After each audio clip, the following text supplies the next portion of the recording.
তোমরা যদি জেনে থাকো অবশ্যই করে কমেন্ট জানাবেন। আচ্ছা শোনা বাবা, তোকে একটা কোশ্চেন জিজ্ঞাসা করবো। হ্যাঁ। ঠিকঠাক কোশ্চেনের উত্তরটা দিবি তো? হুম। তুমি ভালো করে উত্তর দিতে হবে কিন্তু। তুমি যা বলবে আমি তাই শুনবো। বাবা, তাই নাকি? আমি যা বলবো তাই করবে তো?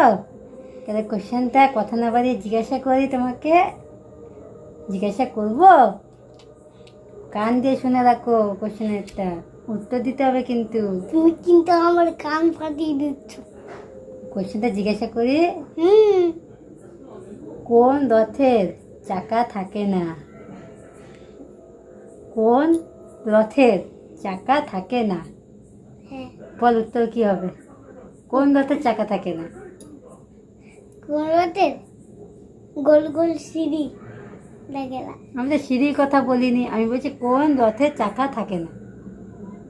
কোন কোন নখের চাকা থাকে না। থাকে না? কোন চোখের চাকা থাকে?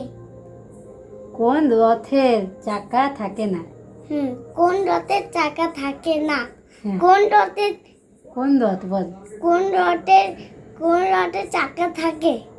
থাকে না। থাকে না। থাকে না। তুমি পারবে না? না পারবো। পারলে বলো উত্তরটা কি হবে। আর যদি না জানো তাহলে বন্ধুদের বলো, তোমরা যদি জেনে থাকো। আমি বন্ধুরা, তোমরা যদি কেউ জেনে থাকো এই কোশ্চেনের উত্তরটা, প্লিজ তোমরা একটু কমেন্টে জানাবে। আমার বাবাকে জিজ্ঞাসা করলাম, বাবাই তো পারলোই না। তোমরা নিশ্চয়ই পারবে, সঠিক উত্তরটা কি হবে একটু কমেন্টে জানাবে।